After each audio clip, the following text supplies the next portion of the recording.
नमस्कार साथियों, 2 4 जी स्टडी के ऑनलाइन लर्निंग प्लेटफॉर्म में आपका फिर से स्वागत है। सबसे पहले मैं कॉन्ग्रेचुलेशन देना चाहूँगा सभी बच्चों को जो कंप्यूटर टीचर भर्ती की मांग कर रहे थे।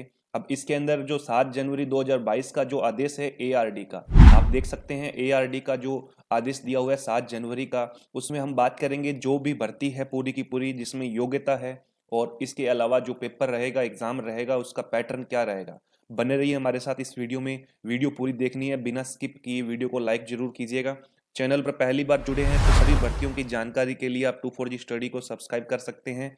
हम बात करते हैं इसके अंदर जो अनुच्छेद 309 है, इसके अंतर्गत जो शक्तियों का प्रयोग किया है राजस्थान के राज्यपाल ने।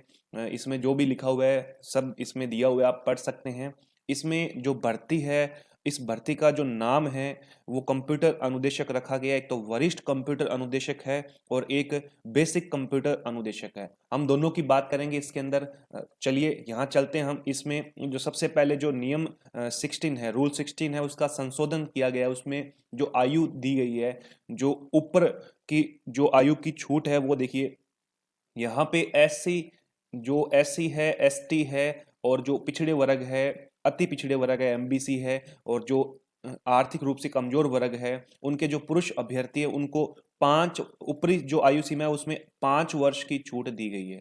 अब बात करें महिलाओं के लिए तो महिला अभ्यर्थियों के मामले में 5 वर्ष तक की भी छूट मिली है, सामान्य वर्ग की जो महिलाएं हैं। इसके अलावा जो एससी, एसटी और जो ओबीसी है, एमबीसी है, ईबीसी है, इनमें जो महिलाएं हैं उनको 10 वर्ष की छूट दी गई है। तो मोटे मोटे तौर पे आपको छूट मिली गई है इसमें, क्योंकि जो भर्ती है वो राजस्थान में पहली बार देखने को मिली है। तो जो एवरेज जो विद्यार्थी है उनको ऊपरी आयु सीमा में 5 5 वर्ष की छूट दी गई है। इसके अलावा जो महिलाएं हैं, एससी, एसटी, ओबीसी, एमबीसी की, उनको भी 10 वर्ष की छूट दी गई है। अब बात करते हैं इसके अंदर विंग बनाए गए हैं। इसके अंदर अपने बात करें कि जो विंग बनाए गए हैं वो विंग क्या है। विंग का मतलब हो गया एक प्रकार से खंड, ठीक है। भाग बनाए गए हैं इसके अंदर।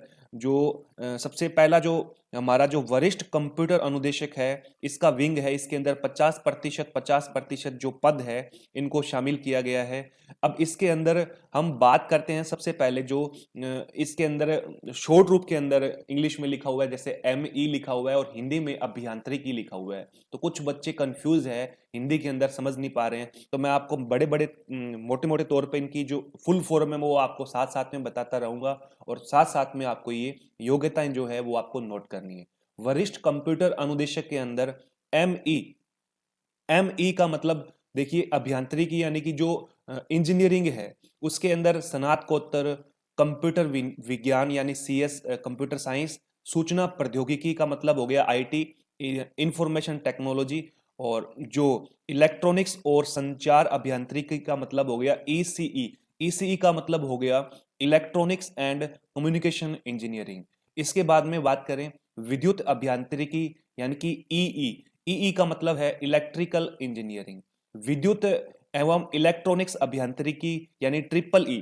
ट्रिपल ई का मतलब हो गया इलेक्ट्रिकल एंड इलेक्ट्रॉनिक्स इंजीनियरिंग। इसमें इलेक्ट्रिकल और इलेक्ट्रॉनिक्स दोनों ही है, विद्युत भी है और इलेक्ट्रॉनिक्स दोनों ही है। अब इसके बाद में बात करें इलेक्ट्रॉनिक्स और दूरसंचार अभियांत्रिकी यानी ईटीई। ईटीई का मतलब है इलेक्ट्रॉनिक्स एंड टेलीकॉम इंजीनियरिंग, ठीक है। इसके बाद में हमें दिया हुआ है शॉर्ट फॉर्म में ई आई ई। ई आई ई का मतलब है इलेक्ट्रॉनिक्स और इंस्ट्रूमेंटेशन अभियांत्रिकी। अभियांत्रिकी का मतलब है इंजीनियरिंग। अब इसके बाद में एम टेक दिया हुआ है, इसका मतलब आप समझ रहे हैं स्नातकोत्तर।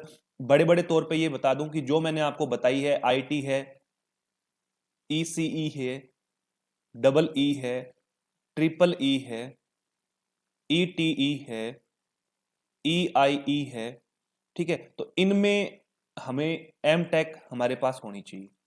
एम टेक का मतलब स्नातकोत्तर, एम टेक हो गया। इसके अलावा सीएस में भी आप जो आपकी एमएससी है, सीएस के अंदर एमएससी आपकी होनी चाहिए। अगर आपके पास है तो आप वरिष्ठ कंप्यूटर अनुदेशक के लिए एलिजिबल है।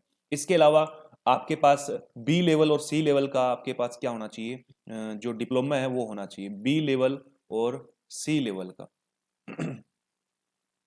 ए लेवल का उसके अंदर होगा बेसिक कंप्यूटर अनुदेशक के अंदर, बी लेवल और सी लेवल का आपके पास ये होना चाहिए। या इसके अलावा कोई भी सरकार के द्वारा जो मान्यता प्राप्त कोई भी समतुल्य इसके समकक्ष कोई उच्चतर इसके ऊपर की कोई डिग्री आपके पास, डिप्लोमा आपके पास है, तो आप इसके लिए एलिजिबल है। वरिष्ठ कंप्यूटर अनुदेशक का मैंने आपको बताया है इसके अंदर क्या योग्यता होनी चाहिए।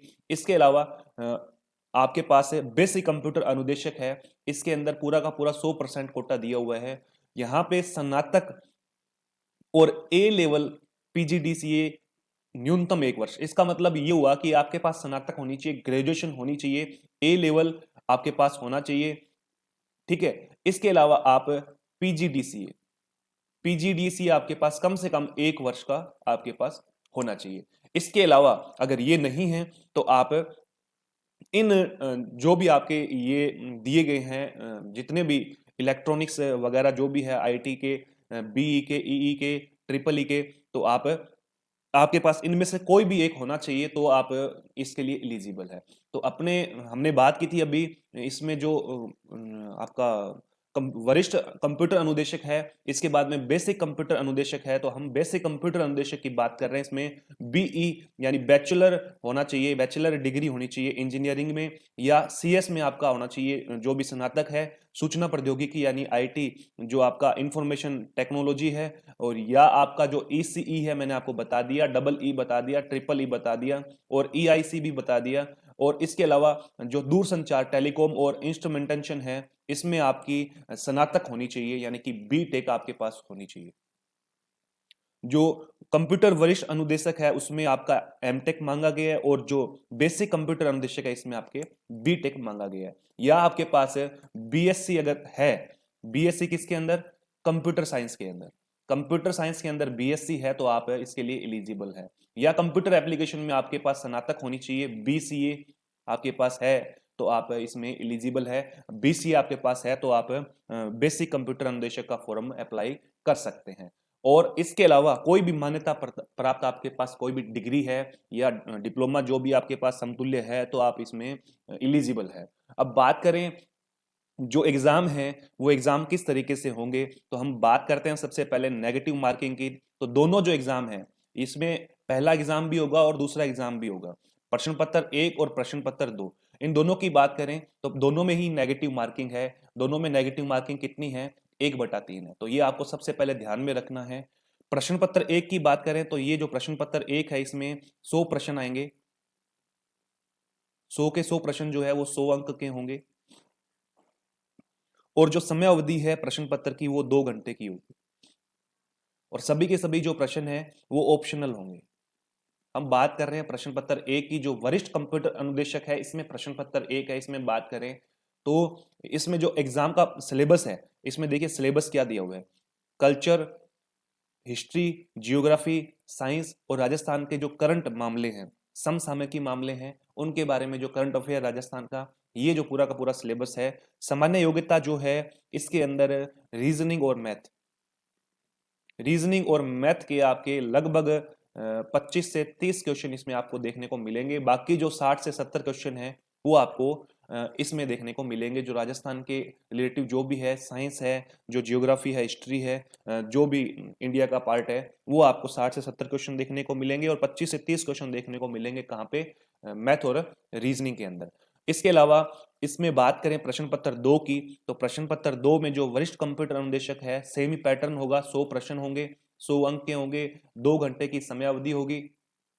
इसके अलावा नेगेटिव मार्किंग है वो 1/3 होगी, और जो विषय है वो आपको दे दिए गए हैं। जो आपके विषय जो सब्जेक्ट से रिलेटिव है, जो आपके इसमें पेडागोजी है, बौद्धिक योग्यता है, फंडामेंटल्स कंप्यूटर है, प्रोग्रामिंग फंडामेंटल्स है, और भी इसमें आप देख सकते हैं ऑब्जेक्ट ओरिएंटेड प्रोग्रामिंग है, C++ लैंग्वेज हो गई, ऑपरेटिंग सिस्टम हो गया, एल्गोरिथम हो गया, डाटाबेस यानी डीएमएस हो गया, सॉफ्टवेयर इंजीनियरिंग हो गया, और डाटा कंप्यूटर नेटवर्क्स हो गया, जिसके अंदर आप टीसीपी, आईपी, ओएसआई जो भी आपकी मॉडल्स है वो आप इसमें देख सकते हैं।